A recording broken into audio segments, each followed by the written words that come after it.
Subscribe करें और bell दबाएं ताकि कोई खबर रह न जाए।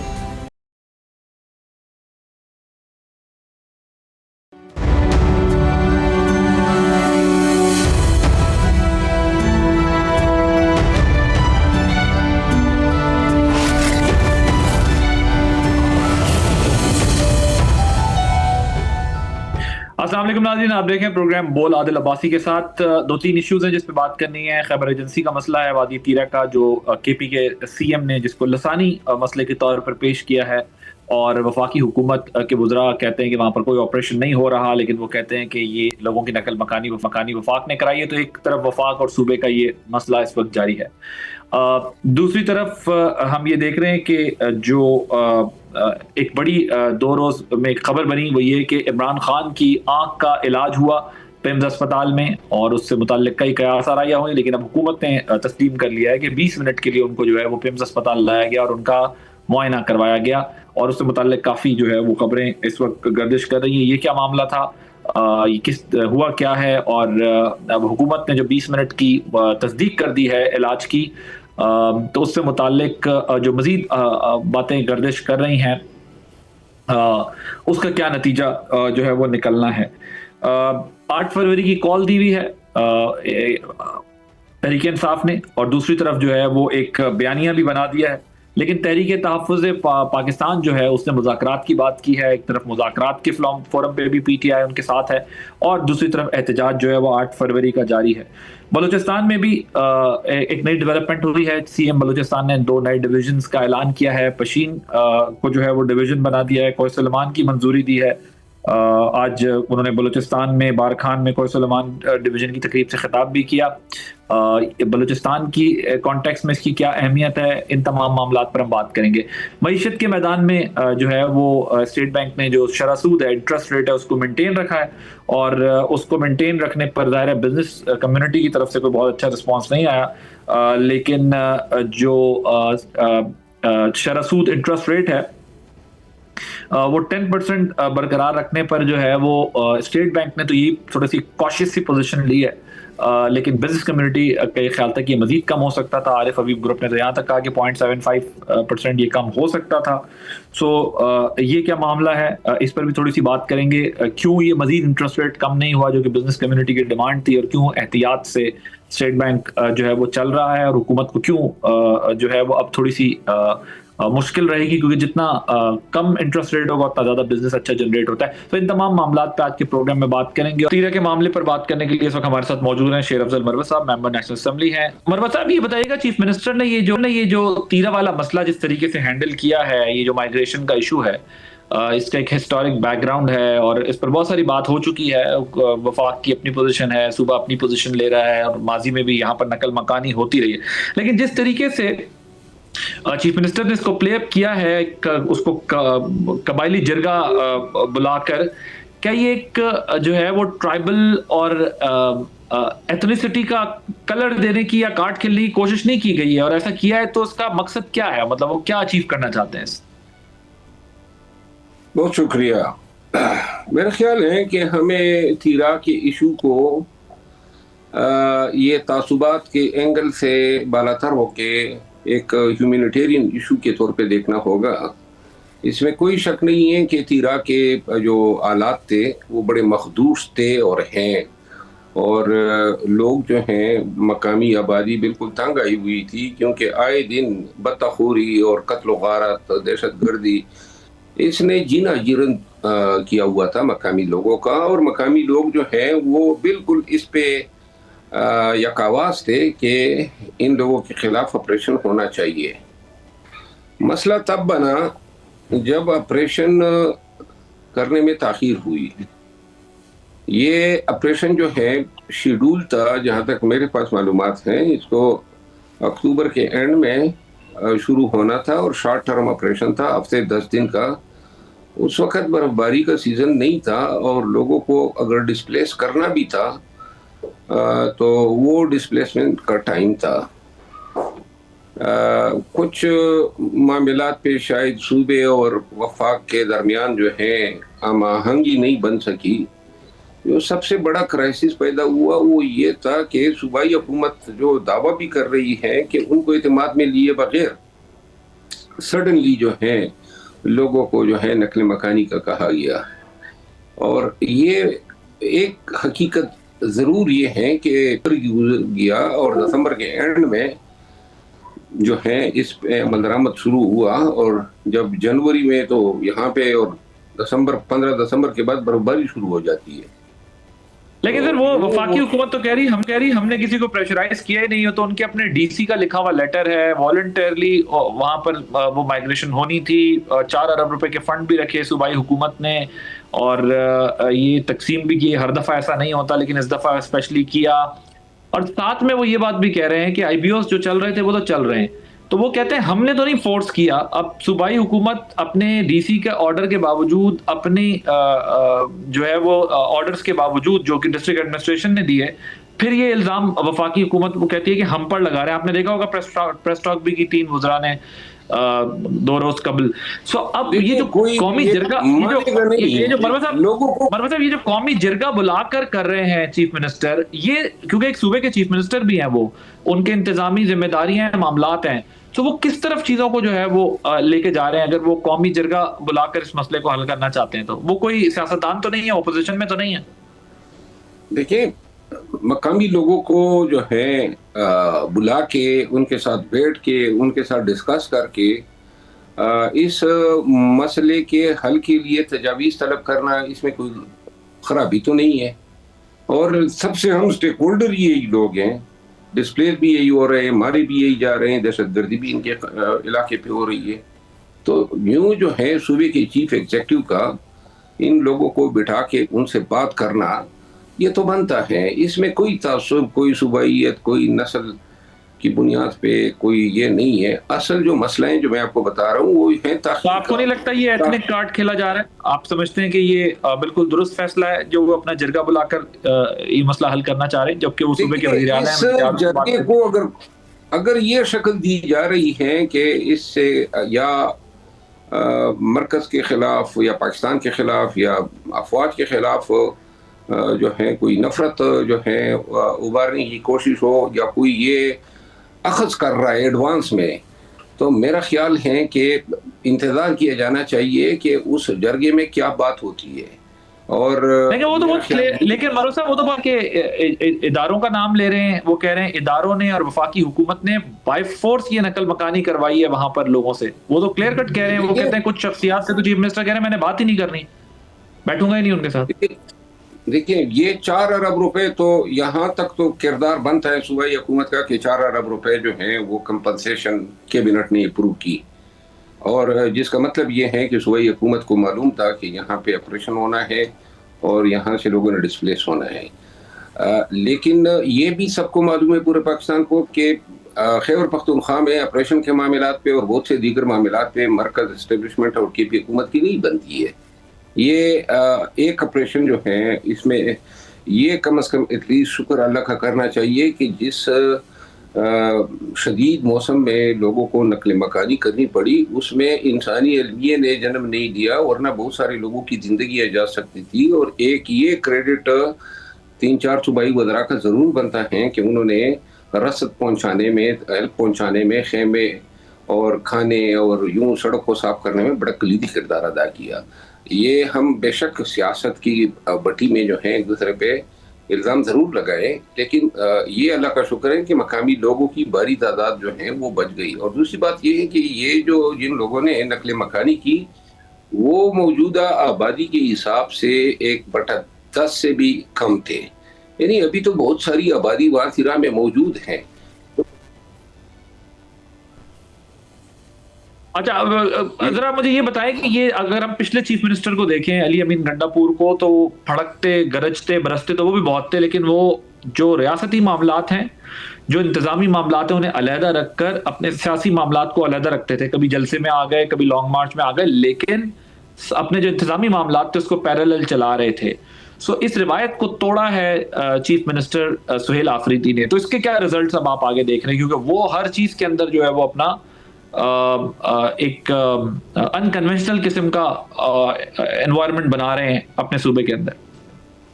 मेरा ख्याल है कि ये बड़ा अगली टर्न ले चुका है तीरा का इशू, और इस पे जो बयानबाजियां और जो इल्ज़ाम तराशियां एक दूसरे पे हुई है, अब मैं नहीं देख रहा हूँ कि कोई भी शायद 8 फरवरी जो है वो आ, गुजरने के बाद ही असल जो रंग होगा एक दूसरे के पैर काटने का, वो 8 फरवरी के बाद शुरू होगा। और इसमें जो है हम फिल वक्त सिक्योरली तो यही कह सकते हैं, आने वाला वक्त बताएगा। बाकी अली अमीन खान जो है उसकी अपनी सुहेल आफरीदी को आप कितना अरसा चलता देख रहे हैं? मेरा ख्याल है कि जो तरीक़ा हुकूमत है, गवर्नेंस है, इस गवर्नेंस में इस्लाह की ज़रूरत है, लोगों के मामलात पे फोकस करने की ज़रूरत है, और बहुत सारे मामलात में मसालियत की ज़रूरत है। जब ये अगर करेंगे, अडॉप्ट करेंगे, तो शायद हुकूमत चल जाए। बसूरत दीगर जो है, मैं समझता हूँ कि बड़े ही अनप्रेडिक्टेबल हालात हैं खैबर पख्तूनख्वा की हुकूमत के लिए। ओके, ठीक है, राइट। आखिरी सवाल का जवाब दीजिएगा मुझे। ये जो महमूद अचकज़ई साहब और राजा नासिर अब्बास साहब हैं, इन दोनों में से जो है वो आपके ख्याल में कौन पीटीआई को ये इस्तेमाल कर रहे हैं या पीटीआई इस्तेमाल कर रही? हाँ, ये बड़ा अच्छा सवाल है, कौन किसको इस्तेमाल कर रहा है। देखें, ये दोनों एक एक नशिश लेकर ऐवानों में आए। राजा नासिर अब्बास साहब तो पीटीआई के वजह से सेनेटर बने, और यूं अकेले अकलौती सीट पे एक पूरे हाउस का लीडर बनना, अपोजिशन लीडर बनना, ये बहुत बड़ी बात है। तो पीटीआई को पले में कुछ मिला है या मिलेगा, ये तो वक्त बताएगा। लेकिन मेरी ज़ाती राय ये है कि इन दोनों ने अपनी सियासी शतरंज की बसात पे मोरे बड़े अच्छे चलाए कि खाम खाम अपोजिशन लीडर बन गए। तो लिहाजा आप इससे अब मेरे जवाब का अंदाजा कर दीजिएगा। हाँ, मेरी अपनी राय भी आपसे कुछ करीब ही है कि उन्होंने अपने पॉलिटिकल कार्ड्स बहुत अच्छे खेले हैं और अपने आप को रेलेवेंट रखा है तमाम मामले में। थैंक यू सो मच शेर अफजल मरवत साहब अपना वक्त देने के लिए। शेर अफजल मरवत साहब की गुफ्तगू आप सुन रहे थे, वो ये कह रहे हैं कि मामला बहुत खराब हो गए, तीरा का मामला बहुत मिस हैंडल हुआ है, और वो भी इस हुकूमत यानी सुहेल आफरीदी साहब की जो हुकूमत है, इसको कोई कंफर्टेबल पोजीशन में नहीं देख रहे, आगे हालात कशीदा ही देख रहे हैं, मुश्किल में ही देख रहे हैं। We'll take a short break here.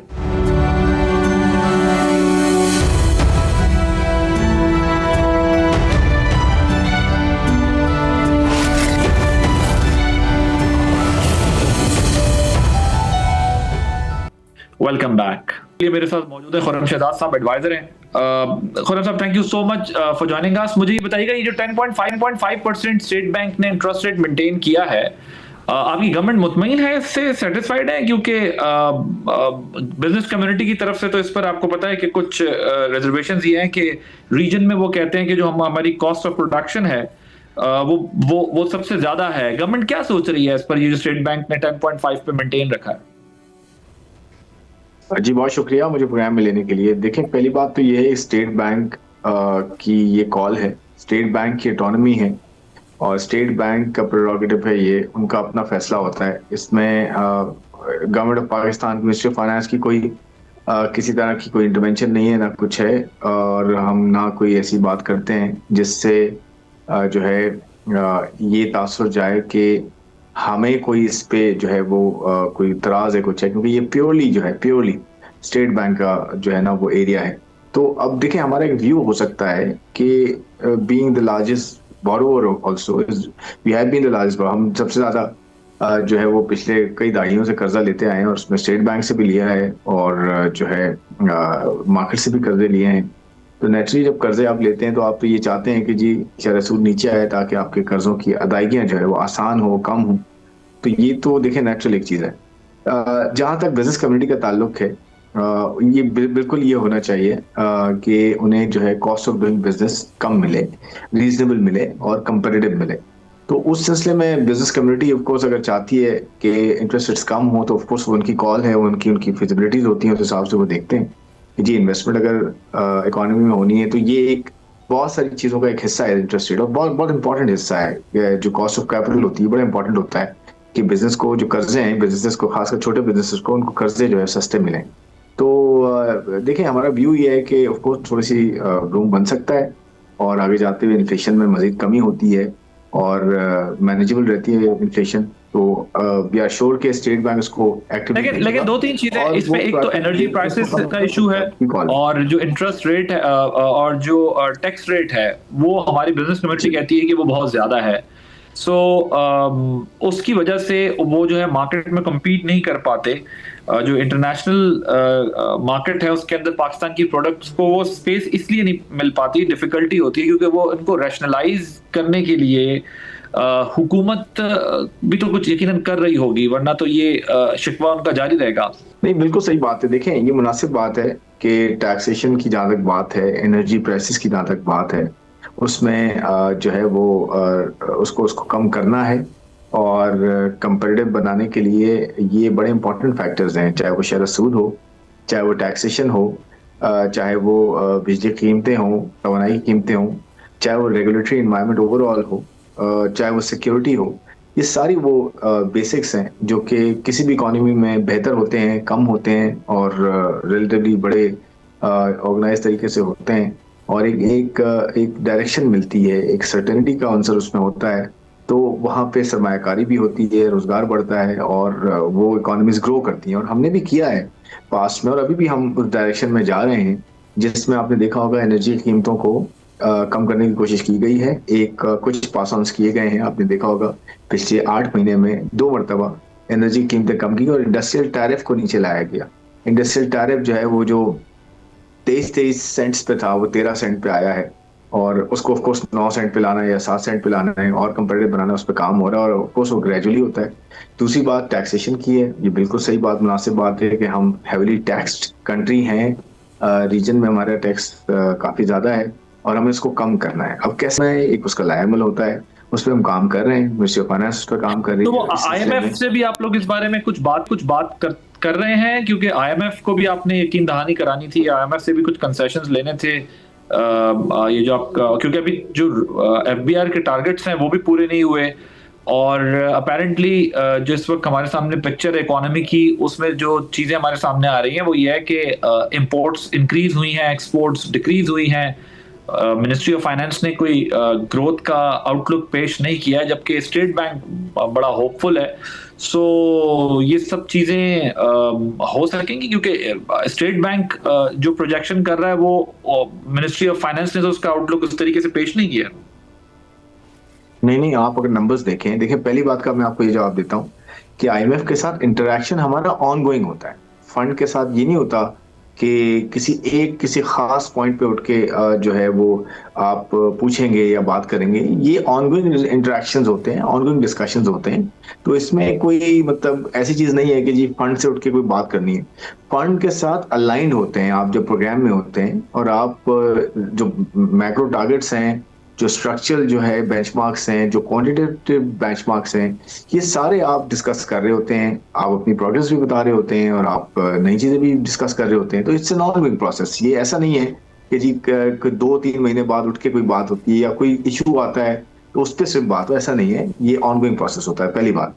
दूसरी बात ये है कि आपने कहा कि जी स्टेट बैंक के टारगेट्स आप देखें तो वो 3.75% ग्रोथ, 3.75% ग्रोथ से उठ के वो कह रहे हैं कि इस दरमियान में रेंज जो दी है वो 4.25 से 5.5% ग्रोथ की दी है इस साल की, जो मुझे अचीवेबल लगती है। उसकी वजह ये है कि अगर आप फर्स्ट क्वार्टर की ग्रोथ देखें तो वो 4.25% ऑलरेडी फर्स्ट क्वार्टर में ग्रोथ आई है और जो सेकंड क्वार्टर है ये मतलब फ्लड्स के बावजूद आपके पास लार्ज स्केल मैन्युफैक्चरिंग इंडस्ट्री में ग्रोथ आना शुरू हो गई है और ये ब्रॉड बेस्ड है, यानी कि ये कोई 1-2 सेक्टर की नहीं है, 10 सेक्टर्स में ग्रोथ नजर आ रही है। पेपर एंड बोर्ड है, लेकिन मिनिस्ट्री ऑफ फाइनेंस ने तो इसका आउटलुक बहुत सारी जो है इस ग्रोथ का आउटलुक तो मैं आपको जवाब दे रहा हूँ कि जो ग्रोथ का आउटलुक है वो यही है कि आपके पास 4.25 से 5.5% के बीच में ग्रोथ इस साल एक्सपेक्टेड है, जो लास्ट ईयर 3% थी।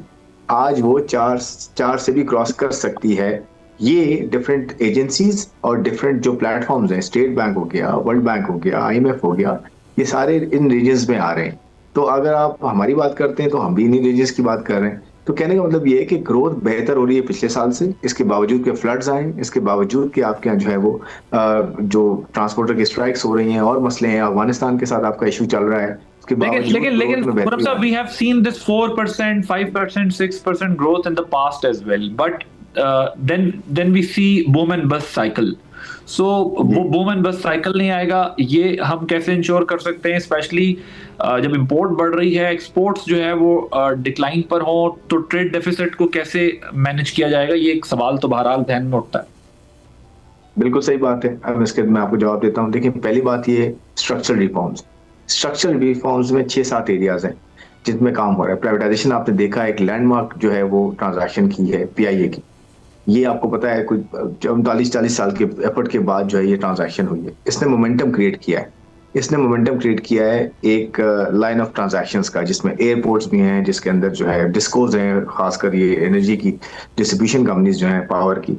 इसके साथ आप देखेंगे ये भी अभी कुछ महीनों में आपको अनाउंसमेंट नजर आएंगे। उसके बाद आपके पास जो है वो एयरपोर्ट्स के साथ बैंक्स हैं, कुछ आपके पास जो है वो इंश्योरेंस कंपनीज हैं, कुछ आपके पास और दूसरी जो इंडस्ट्री से रिलेटेड कंपनीज हैं, जो कि एसओईज की 24 से 27 हैं। टोटल 24 से 27 कंपनियां ऐसी हैं जो प्राइवेटाइजेशन लिस्ट में, और इसी साल आपको नजर आएंगी उसके अनाउंसमेंट होते हुए। कुछ बिडिंग में जाएंगी, कुछ जो है कुछ क्या एडवाइजर अनाउंस होंगे। दूसरा, एनर्जी के अंदर बहुत काम हो रहा है, जिसके अंदर व्हीलिंग की बात हो रही है, और व्हीलिंग जो है वो बड़ा इंपॉर्टेंट फैक्टर है। मल्टी बायर मार्केट की बात हो रही है कि सिर्फ गवर्नमेंट ही ना बिजली ले और बेचे, मार्केट में लोग आए, वो बिजली खरीदें, आगे लोगों को बेचें, ताकि कॉम्पिटिशन हो, सस्ती बिजली आए इंडस्ट्रीज और हाउस होल्ड दोनों के लिए। पेंशन पे काम हुआ है, पेंशन में प्रोविडेंट फंड पे हम चले गए हैं। फिर डेट के अंदर मैं भी आपके प्रोग्राम के थ्रू बता रहा हूँ, डेट हमने आज भी एक सर्टेन अमाउंट रीपे की है, यानी कि रिटायर किया है वक्त से पहले। 2029 की रिटायरमेंट थी कर्जे की, वो हमने पहले पे कर दिया है। और ये टोटल जो कर्जा है वो तकरीबन कुछ 3.5 ट्रिलियन से ऊपर हमने रीपे किया पिछले 13 महीने में। कर्जे का टोटल जो अमाउंट है वो नीचे आ गया रिलेटिवली। ये बड़ी अच्छी इंपॉर्टेंट चीज है। और हम कर्जे मईशत के एतबार से स्टेबल रख रहे हैं 70% के अराउंड, जो कि 75% के अराउंड थे, 5% नीचे आए। ये नहीं वर्क बेस स्ट्रीम है।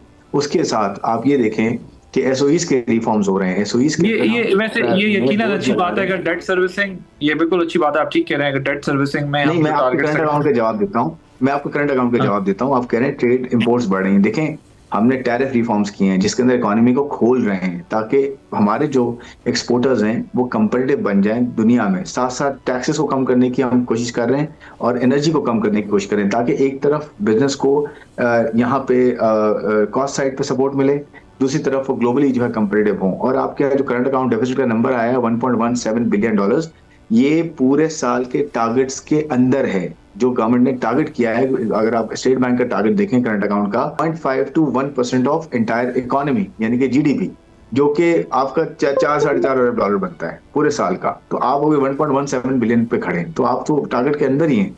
तो टारगेट्स के अंदर रहना और एक मैनेज करना और रिफॉर्म्स के साथ चलना सस्टेनेबिलिटी के लिए इंश्योर करेगा। तो ये इस मर्तबा चेंज है जो पहले नहीं हुआ। Right, thank you so much. Khurram Shahzad साहब अपना वक्त देने की गुफ्तगू सुन रहे थे। खुर्रम शहजाद साहब ये कह रहे हैं कि गवर्नमेंट जो है वो स्ट्रक्चरल रिफॉर्म्स की तरफ जा रही है, जिसकी वजह से बहुत केयरफुली और कॉशियस होकर आगे बढ़ रहे हैं। और जो चैलेंजेस थे वो सवालात हमने उनके सामने कुछ रखे, कुछ चीज़ों को उन्होंने एडमिट किया, कुछ चीज़ों पर उन्होंने जो है वो अपनी गवर्नमेंट की पोजीशन बताई। एक ब्रेक लेंगे, ब्रेक के बाद जब वापस आएंगे तो एक और इंपॉर्टेंट इशू डिस्कस करेंगे आफ्टर दिस ब्रेक।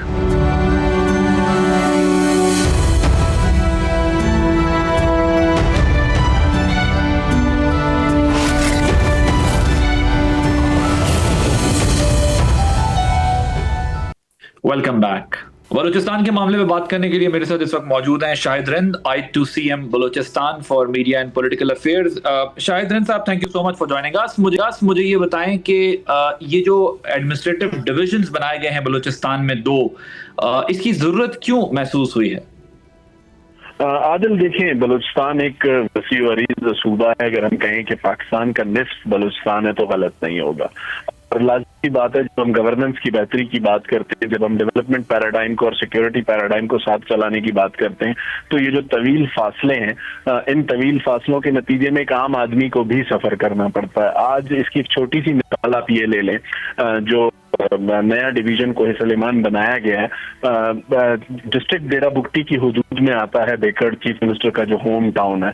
लेकिन अगर उन्हें डिस्ट्रिक्ट के हेडक्वार्टर डेरा बुगटी जाना हो तो वो पहले बारखान आते हैं, बारखान से फिर पंजाब जाते हैं, फिर सिंध एंटर होते हैं और फिर उसके बाद वो डेरा बुगटी की तरफ जाते हैं। तो एक डिस्ट्रिक्ट के लोगों को 18 घंटे अगर ट्रैवल करके दूसरे अपने डिस्ट्रिक्ट के हेडक्वार्टर जाना पड़े तो इससे आप अंदाजा लगा सकते हैं कि लोगों के मसाइल नहीं होंगे। तो इसलिए जहां जहां पे जरूरत होगी एडमिनिस्ट्रेटिवली डिस्ट्रिक्ट्स और डिवीजन्स को बेहतर करने की, तो उसके लिए ये इनिशिएटिव लिया गया है। तो शायद ये जो दो डिविजन्स हैं, ये अभी इनिशियली तो लग रहा है कि ये दो ही हैं, कि आगे और भी बढ़ाना चाह रहे हैं, उसमें भी कोई वर्किंग चल रही है, या फिर सिर्फ यही दो स्पेसिफिकली किए गए हैं? देखिए आदिल, मैंने आपको जिस तरीके से डेरा बुगटी की मिसाल दी कि बेकड़ के प्रेसिडेंट को डिप्टी कमिश्नर के पास जाने के लिए 18 घंटे ट्रैवल करना पड़ता है। इसके साथ साथ कोयटा डिवीजन इतना बड़ा था जिसमें तकरीबन तमाम जो हमारे पश्तून अजला हैं वो सारे कोयटा डिवीजन का हिस्सा थे। फिर से पैसे कबल जोब डिवीजन बनाया गया, लेकिन उससे भी जरूरत पूरी नहीं हुई। तो पशीन एक तो हाईली पॉपुलेटेड डिस्ट्रिक्ट है बलूचिस्तान का, कोयटा के बाद अगर हम कहें कि वहां पे जरूरत थी तो वहां पर बनाया गया। और मजीद भी एक छोटी सी मिसाल आपको दूंगा कि कलात डिवीजन जो कि कराची से शुरू होता है तक एक ही डिवीजन है।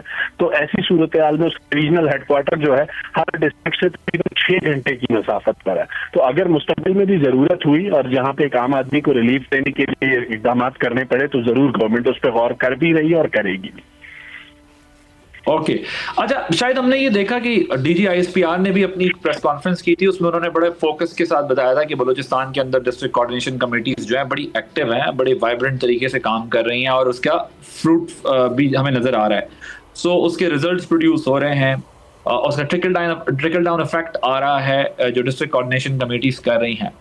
सो ये वजीर आला ने भी आज अपनी स्पीच में ये बात की है कि उनको फील्ड मार्शल सैयद आसिम मुनीर साहब ने ये एडवाइस किया था कि डिस्ट्रिक्ट कोऑर्डिनेशन कमेटीज जो हैं वो बननी चाहिए। तो उनकी एडवाइस जो थी उनका आइडिया था बेसिकली ये। सो उसी पर बलूचिस्तान गवर्नमेंट ने इम्प्लीमेंट किया है। सो कितनी इफेक्टिव मजीद होती जा रही है डिस्ट्रिक्ट कोऑर्डिनेशन कमेटीज, और इसका एक्चुअल में, क्योंकि आप उधर तर्जुमान भी हैं, सो एक्चुअल में रिजल्ट्स क्या आ रहे हैं, कितना इफेक्टिव है ये डिस्ट्रिक्ट कोऑर्डिनेशन कमेटीज का बनना वहां पर और चलना? अच्छा देखिए, सबसे इम्पोर्टेंट चीज ये है पाकिस्तान के पॉलिटिकल सिस्टम जो डेवलपमेंट पैराडाइम है आदिल आपके सामने है। वो जो भी इलाके से मुंतखब एमपीए होता था वो उसके पास सारा डेवलपमेंट का जो है ना कंट्रोल उसके पास होता था। लेकिन किसी भी कॉन्स्टिट्यूंसी में अगर 3 कैंडिडेट्स ने इलेक्शन लड़ा है, एक एमपीए बनने वाले ने 40,000 वोट लिए, तो 40,000 वोट लेके एमपीए बन गया, लेकिन 30,000 वोट लेके 2 लोग इलेक्शन हारते भी हैं, तो क्या उनके लोगों को डेवलपमेंट नहीं दी जानी?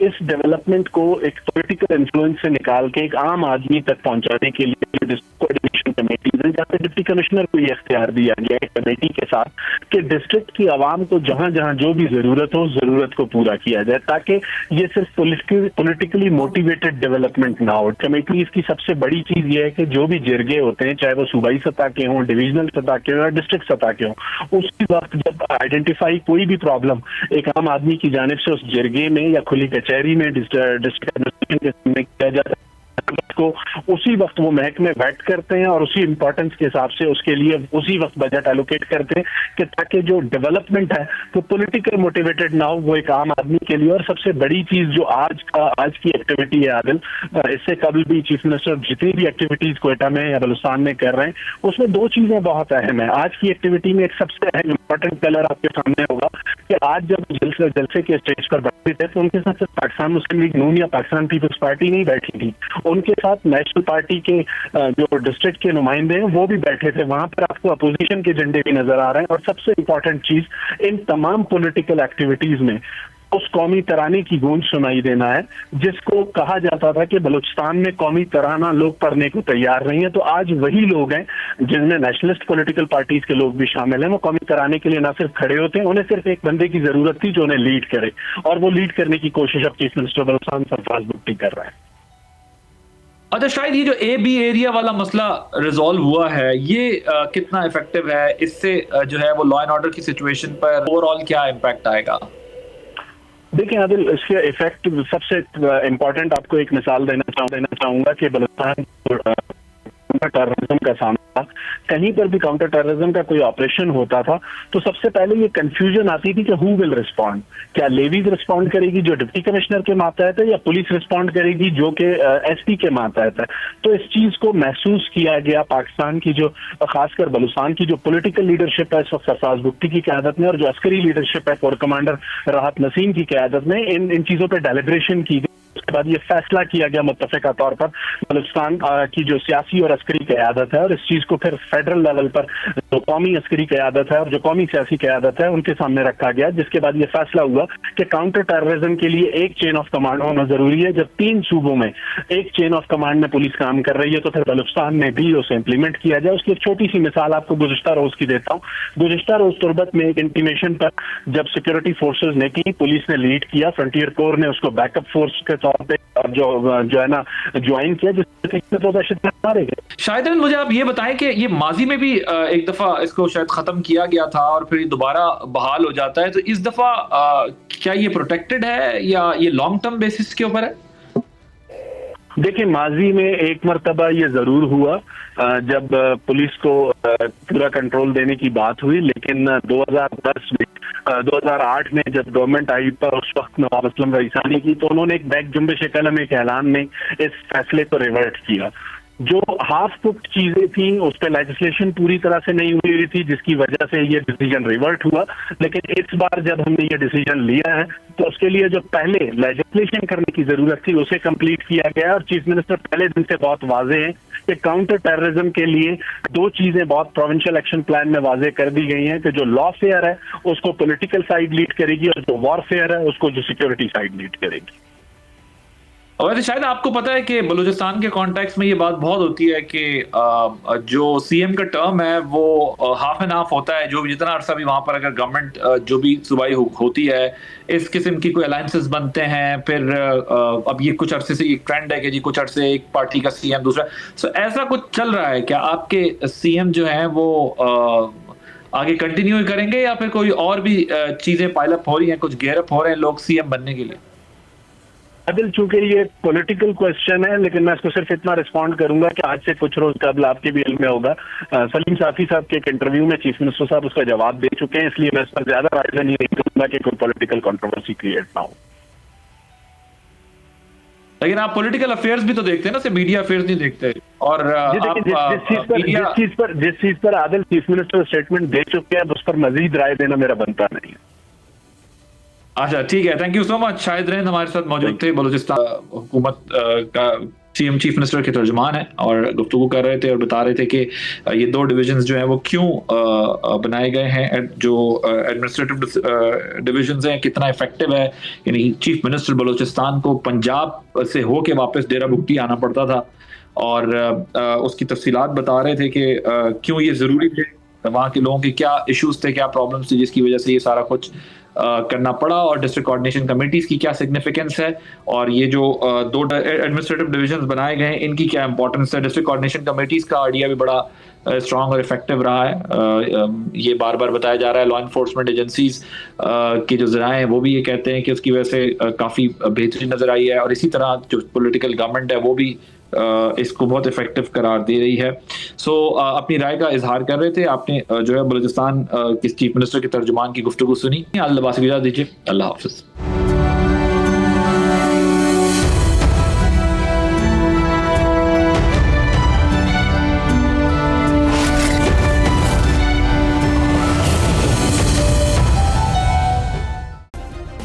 सब्सक्राइब करें और बेल दबाएं ताकि कोई खबर रह न जाए।